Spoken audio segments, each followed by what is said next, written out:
नमस्कार. ओपाइन ग्रुपच्या या पॉडकास्टमध्ये तुमचे विशेष स्वागत. विशेष अशासाठी की आज आपल्याकडे एक विशेष व्यक्तिमत्व आलं आहे ज्यांनी 2012 साली एव्हरेस्ट सर केला. आज आपण चेतन केतकर यांच्याशी मनमोकळ्या गप्पा मारणार आहोत. नमस्कार चेतन. नमस्कार. तुझं ओपाइन ग्रुपच्या पॉडकास्टमध्ये खूप खूप स्वागत.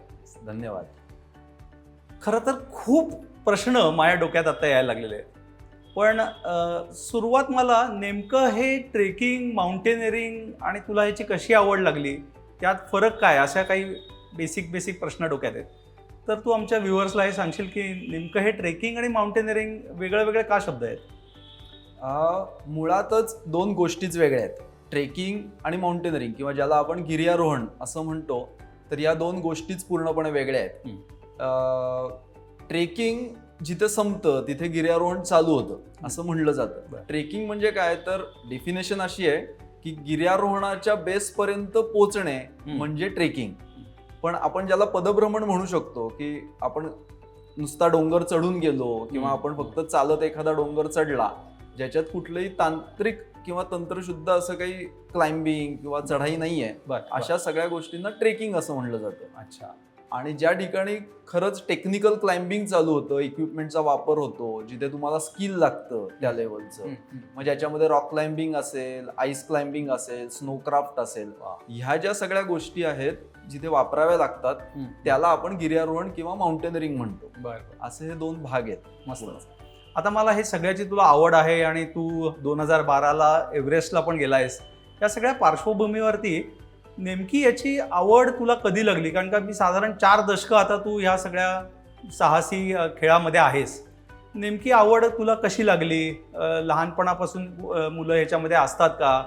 मला साधारण ह्याची थोडीशी माहिती हवी आहे की डायरेक्ट एव्हरेस्टला आपल्याला तिशीतच वाटलं म्हणून आपण गेलो असं असतं का, थोडी आवड असते? हे तुझ्या बाबतीत कसं घडलं नेमकं? माझ्या बाबतीत सांगायचं झालं तर साधारणतः मी 5वी-6वीत असेल आणि वडील माझे टाटा मोटर्समध्ये होते. आणि टाटा मोटर्स एक क्लब चालवायचा, पुणे कब्ज म्हणून. आणि त्याची माहिती माझ्या बाबांना मिळाली आणि मग खऱ्या अर्थाने ट्रेकिंगकडे सुरुवात झाली. आणि मग त्या छोट्या जे ट्रेक्स होते, म्हणजे वन डे असतील किंवा हिमालयातले छोटे ट्रेक्स असतील, अशी साधारणतः 5वी-6वीत या सगळ्याला सुरुवात झाली. आणि मग पुढे हळूहळू जसं पुढे जात गेलो तशी अजून माहिती मिळत गेली. आणि मग ट्रेकिंग कसं वेगळं आहे, गिर्यारोहण कसं वेगळं आहे, कारण त्या काळी त्या क्लबमध्ये सुद्धा छोटेखानी एक्सपिडिशन्स होत होत्या. तर त्याची माहिती माझ्यापर्यंत यायची. मग असं वाटायचं की अरे आपण पण कधीतरी ते केलं पाहिजे. पण त्याला पुढे अजून काही कोर्सेस करावे लागतात, अजून काही तयारी करावी लागते या सगळ्यासाठी. ही माहिती मिळत गेली आणि मग पुढे प्रवास हळूहळू चालू झाला. तर आवड हा एक खूप महत्वाचा भाग आहे, हे आता लक्षात आलंच. तुला लहानपणापासून अगदी घरातनं आवड लागली. तू आता मेन्शन केलंस मध्ये की पण तू टेक्निकल ट्रेनिंग सुद्धा घेतलंस. मग आता हे आवड तर आहे, तुला घरनं सपोर्ट आहे, पण टेक्निकल ट्रेनिंग म्हणजे नेमकं काय घेतलं आणि त्याची काय गरज? कुठलंही जर का गिर्यारोहणासारखी गोष्ट क्लाइम्ब करायची असते तर त्यात धोके असतात. तर त्याच्यासाठी लागणारं जे ट्रेनिंग आहे, म्हणजे तुम्ही अँकर्स कसे करायचे, किंवा फर्स्ट मॅन जातो तेव्हा त्यांनी चढाई कशी करायची असते, बिलेअरनी काय करायचं, म्हणजे मागे जे सपोर्टला लोक असतात तर त्या लोकांनी त्या फर्स्ट मॅनला कसं सपोर्ट करायचा असतो याची पूर्ण माहिती तुम्हाला पाहिजे. किंवा अगदी जरी एखाद्याने फर्स्ट मॅननी जाऊन ज्या पद्धतीने, समजा जर का एखादा शेर्पावरती जाऊन समजा जर का रोप अँकर करत असेल, तरी तुम्हाला माहिती पाहिजे ना तो रोप किंवा ते अँकर कसे वापरायचे आहेत, ते जे टेक्निकल सगळं इक्विपमेंट आहे, रोप आहे, त्याच्यावरनं कसं क्लाइम्ब करतात ह्याची थोडीशी तुम्हाला माहिती पाहिजे. आणि बऱ्याचदा काय होतं की ते वापरणं सोपं असतं, पण जेव्हा एखादा ऍक्सिडेंट होतो, जेव्हा आपण एखाद्या ठिकाणी अडकतो, तर त्याच्यातनं बाहेर कसं पडायचं ह्याची माहिती मात्र असं सहज कोणी देत नाही.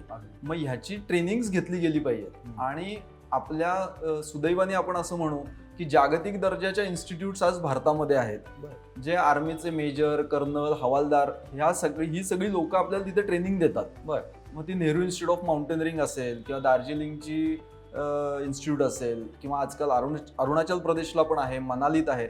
अशा अनेक इन्स्टिट्यूट्स आहेत की ज्याच्यातल्या सगळ्या जागतिक दर्जाच्या इन्स्टिट्यूट्स आहेत. आणि या ठिकाणी basic, advance, search and rescue असे वेगवेगळे कोर्सेस चालतात त्यांचे. तर आम्ही असं सांगू की ह्याच्यातला किमान बेसिक आणि ऍडव्हान्स जेव्हा तुम्हाला मोठ्या मोहिमा करायच्या आहेत हिमालयामध्ये तर त्या जाऊन तुम्ही नक्की केल्या गेल्या पाहिजेत आणि मगच या मोहिमांकडे पुढे सरकलं पाहिजे. पण आता हे आपण या इन्स्टिट्यूटमध्ये आपण शिकतो आणि डायरेक्टली नंतर तुम्ही एखादं शिखर करायला जाता, तर इन्स्टिट्यूटमध्ये शिकताना ह्या गोष्टी मिमिक कशा करायच्या? म्हणजे हे सगळं वातावरण कसं होणार? कारण तुम्ही साधारण 2-3 हजाराला कदाचित तो कोर्स करत असाल आणि जाता मात्र कुठेतरी 5,500, 6,000, 7,000ला, तर ते एन्व्हायरमेंट आपल्याला मिळतं का ट्रेनिंग इन्स्टिट्यूटमध्ये? हो, म्हणजे आता कसं असतं की बेसिक जेव्हा कोर्स आपण करतो त्यावेळेला ते बेसिक ज्या काही त्यातल्या टेक्निक्स असतात त्या शिकवल्या जातात. मगाशी मी म्हटल्याप्रमाणे मग रॉक क्लाइम्बिंग मधलं असेल, त्याच्यानंतर स्नोक्राफ्ट असेल, आईसक्राफ्ट असेल, ह्याच्यातल्या बेसिक गोष्टी ज्या असतात किंवा त्याचे जे ग्रेडेशन असतं ना तर ते थोडंसं सोप्या पद्धतीचं असतं.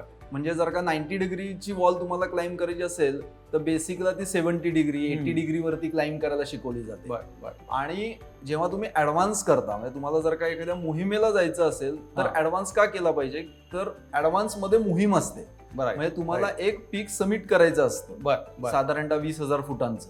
सो त्यातला आधी तुम्ही पहिले 20 दिवस ह्याच्यातले ऍडव्हान्स टेक्निक शिकता आणि मग ऍक्च्युअल तुम्ही प्लॅनिंग करून एक्सपिडिशन करून येता आणि त्याच्यामध्ये एक शिखर सर करता.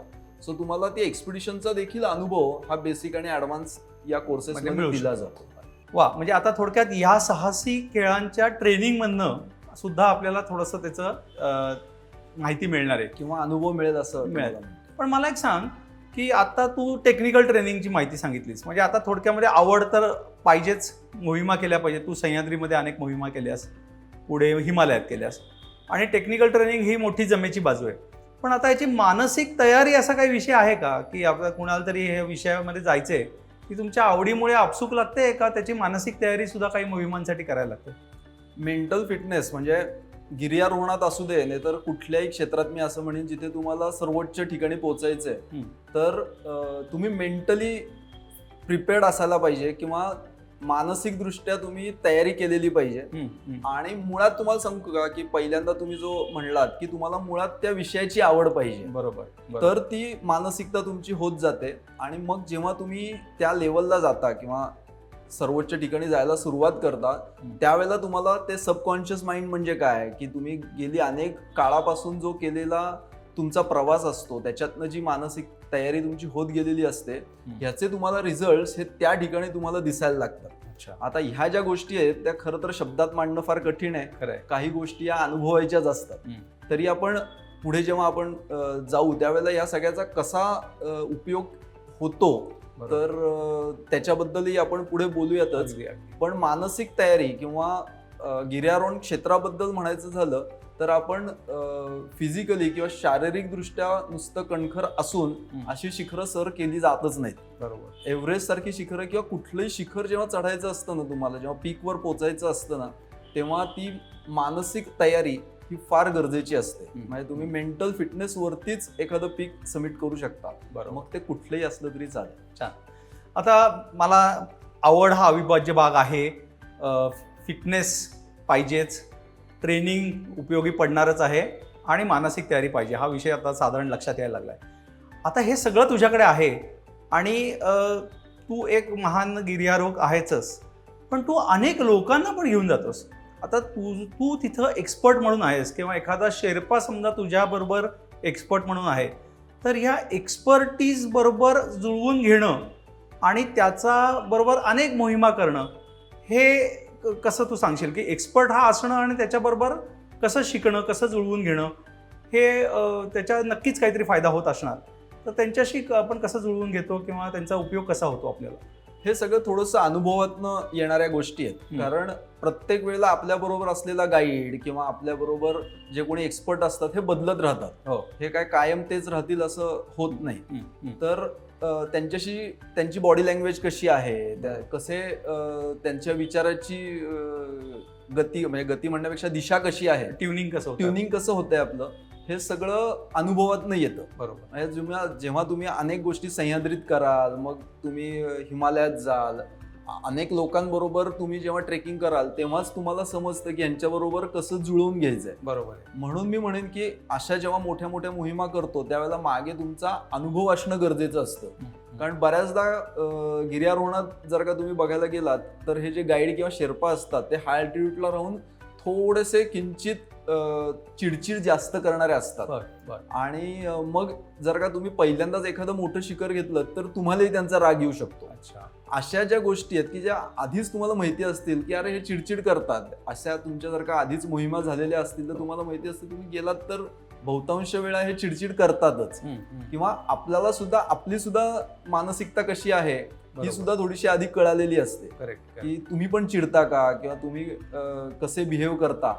हा सुद्धा एक खरं तर अभ्यासाचा बरोबर. आणि थोडासा मानसिक भाग नक्कीच असावा, कारण का आपल्यासाठी जरी ती एखादी छोटीशी ट्रिप असली तरी त्या एक्सपर्टला आपल्याला सगळ्यांना तिथपर्यंत घेऊन सेफली खाली आणायचंय, ही मोठी जबाबदारी तो हँडल करत असतो. त्यामुळे कदाचित तो चिडचिडा होणं जेव्हा तुम्ही एक प्रकारचं प्रेशर असतं किंवा हाय अल्टिट्यूडला जाऊन ब्लड प्रेशर सतत वाढतं.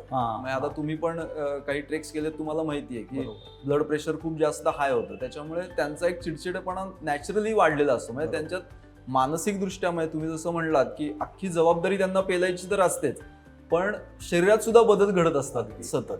आणि हे सगळे त्यांना सारखे म्हणजे आपण काय होतो, आपण एकदा जाऊन परत येतो वर्षातनं 2 वर्षातनं. बरोबर. पण ते सातत्याने जातात. त्याच्यामुळे ह्याच्यात बदल होत राहतात. आणि या सगळ्यांबरोबर कसं जुळवून घ्यायचं हे सगळं थोडंसं अनुभवातूनच आपल्याला येऊ शकतं. मला आता चेतन हे लक्षात आलं की हा खूपच मोठा विषय आहे. म्हणजे एक एक विषय घेऊन आपल्याला त्याच्यावरती सविस्तर खरं तर चर्चा करायला पाहिजे. पण आता आज जो आपण विषय बोललो त्याच्यामध्ये ज्या लोकांना एखादं शिखर बघून खूप प्रेरित होतं पण जाताना जी भीती वाटते, त्या आमच्या व्ह्युअर्सला तू काय संदेश देशील? मी म्हणजे खरं सांगू का की ह्याला एकच उत्तर आहे की अगर किसी चीज को आप दिल से चाहो तो पूरी कायनात उसे जुटाने में लग जाती है. फक्त आहे ना, बऱ्याच जणांना ती चाहत असते. त्यातला महत्वाचा शब्द हा आहे दिल से चाहो. जर का तुम्हाला मनापासून वाटत असेल ना तर ते सगळी कायनात तुमच्या आजूबाजूला तयार होईल आणि तुम्ही सहज वरपर्यंत जाल. सो जर का तुम्हाला मनापासून इच्छा असेल तर ते घडत जातं. आणि घाबरायची काही आवश्यकता नसते या सगळ्यामध्ये. ही झाली मानसिकता तुमची. आणि दुसरी, जर का तुम्ही त्यातले एक्सपर्ट्स बरोबर गेलात कुठेही तर हे सगळे धोके कमी होतात. म्हणजे बऱ्याचदा जाऊन एक्सपर्टला त्याच्या चेहऱ्यावरती त्याच्या बॉडी लँग्वेजवरून पण समजतं की ह्याला त्रास व्हायला लागलाय का. हे जे थोडंसं म्हणजे त्रास झाल्यानंतर कुठली तरी ऍक्शन घेण्याच्या ऐवजी जर का ह्याला त्रास व्हायला सुरुवात झाली आधीपासूनच जर का समोरच्याला कळालं तर आधीपासून आपण प्रिपेअर्ड होऊ शकतो की आपल्याला पुढे काय निर्णय घ्यायचा आहे. त्यामुळे जनरली असं डोंगरात जाताना म्हणजे जगभर हीच प्रॅक्टिस आहे की ट्रेंड गाईड बरोबर असल्याशिवाय कुठलीही ऍडव्हेंचर ऍक्टिव्हिटी किंवा ट्रेकिंग हे करूच दिलं जात नाही खरं तर. पण आपल्या इथं ते अजून देशात तेवढं ऑर्गनाइज नाहीये, त्यामुळे कोणी अचानक उठतं आणि डोंगरात जाऊ शकतंय. पण हे खूप रिस्की आहे आणि त्याच्यामुळेच तुम्हाला असं दिसेल की अपघात घडताना सुद्धा बरेच दिसतात. तर मी तुमच्या व्ह्युअर्सना हे नक्की सांगेन की एक तर स्वतःची पॉझिटिव्ह मानसिकता तर ठेवाच, पण बरोबर जाताना मात्र एक्सपर्ट्स बरोबर जाणं हे फार जास्त गरजेचं आहे असं मी सांगेन. चेतन, खूप खूप धन्यवाद. आज आलास आणि आमच्या सगळ्या व्ह्युअर्सला तू हे बेसिक एक्सप्लेन केलंस. इथून पुढे आता आपण काही स्पेसिफिक टॉपिक्स घेऊन सुद्धा बोलूयात आणि नक्की त्यातून शिकूयात. नक्की. आज चेतन केतकर बरोबर आपण मनसोक्त गप्पा मारल्या. गप्पांचा विषय हा आवड, एखाद्या गोष्टीची तयारी कशी करायची, त्यातून एखाद्या एक्सपर्ट बरोबर कसं जुळवून घ्यायचं आणि आपल्याला जी गोष्ट आवडली आहे ती कशी साध्य करायची आणि आनंदाने त्याच्यामध्ये आपण कसं सहभागी व्हायचं हे आपण आज जाणून घेतलं. मला हे सगळ्या गप्पा मारताना असं जाणवलं की खरं तर कुठल्याही फील्डमध्ये हेच आहे. म्हणजे तुम्ही गिर्यारोहण करत असाल, एखाद्या नाट्य क्षेत्रात असाल, स्पोर्ट्समध्ये असाल किंवा डेटा ॲनालिटिक्स सारखा प्रारंभी वृक्ष वाटणाऱ्या विषयाबद्दल बोलत असाल, सगळीकडेच तुम्हाला आवड लावून घेतली पाहिजे, काही गोष्टी शिकल्या पाहिजेत, त्याच्यावरती काही प्रॅक्टिस केली पाहिजे, काही छोटे छोटे प्रोजेक्ट्स जसं त्यांनी सांगितलं काही छोट्या छोट्या आपल्याला ट्रेक्सला गेलं पाहिजे. छोट्या मोहिमा आखल्या पाहिजेत.